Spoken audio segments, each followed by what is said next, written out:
தமிழக வெற்றி கழகத்துடைய தலைவர், நான் அவரை சந்திக்கின்ற போது நான் வியந்து போனேன். ஏன் என்று சொன்னால், அப்படிப்பட்ட மனிதநேயம் மிக்கவராக என்னை அரவணைத்தார். அவரை பார்க்கின்ற போது எனக்கு ஒரு வியப்பு தந்தது. எல்லோரும் சொன்னார்கள், அவரிடத்திலே எப்படி செங்கோட்டையன் சென்றார் என்று சொன்னார்கள். என்னை அரவணைக்கிற போது ஒரு குடும்பத்தின் சகோதராக அவர் ஏற்றுக்கொண்டார் என்பதை காணுகின்ற போது உண்மையிலேயே அதற்கு கோடான கோடி நன்றி வழக்கு நான் தெரிவித்துக் கொள்கிறேன். மக்கள் சக்தி ஒன்றாக இணைந்திருக்கிறது. புதரச்சம் பாய்ச்சப்பட்டிருக்கிறது. நீங்கள் கவலைப்பட தேவையில்லை. இந்திய நாட்டின் வரலாற்றில், தமிழகத்தின் வரலாற்றில், நம்முடைய மாநிலம் மட்டுமல்ல, கேரளாவை சென்றாலும் சொல்லுகிறார்கள், ஆந்திராவுக்கு சென்றாலும், கர்நாடகத்துக்கு சென்றாலும், வேறு மாநிலத்திற்கு சென்றாலும் கூட இவருடைய ஆற்றலையும் தொலைநோக்கு பார்வையும் எண்ணி பார்க்கிறார்கள். ஏனென்று சொன்னால், மற்றவை போல நான் அல்ல.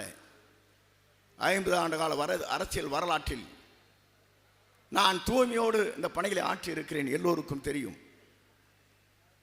ஆகவே தான் இந்த பணிகளை ஆற்றுவதற்கு முதலே புரட்சி தலைவர், இரண்டாவது புரட்சி தலைவர் அம்மா அவர்கள், மூன்றாவது வெற்றி தலைவராக இருக்கிற, மக்களால் இன்றைக்கு போற்றப்படுகிற, பாராட்டப்படுகிற, மக்கள் சக்தியாக உருவாகியிருக்கிற, எதிர்கால தமிழகத்தை ஆளப்போகிற நம்முடைய தலைவருடைய பின்னாலே நான் நின்று கொண்டிருக்கிறேன்.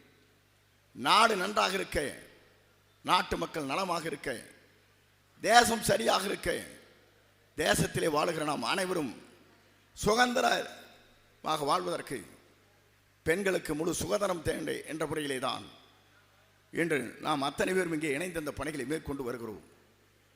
களத்தை பொறுத்தவரையிலும் எதிர்கால தமிழகம் என்பது எல்லோரையும் வாழ வைக்கிற தமிழகமாக அமையும். எதிர்கால தமிழகம் என்பது தொழிலாளை உயர்த்தி பிடிக்கும். எதிர்கால தமிழகம் என்பது மானுடைய கல்வியறிவை மேலும் உயர்த்தும்.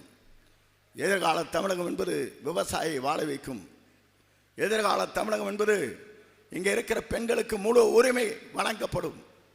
அதற்காகத்தான் இந்த இயக்கம் இன்றைக்கு உருவாகியிருக்கிறது. 91 புரட்சி தலைவர் அம்மா அவர்கள் ஆட்சி கட்டிலே அமர்கிற போது 234 தொகுதியில் 232 தொகுதி நாம் வெற்றி பெற்றோம். ஆனால் இந்த முறை 2026 என்பது 234 தொகுதியிலும் வெற்றி பெறுவோம், வெற்றிக்கணையை உருவாக்குவோம்.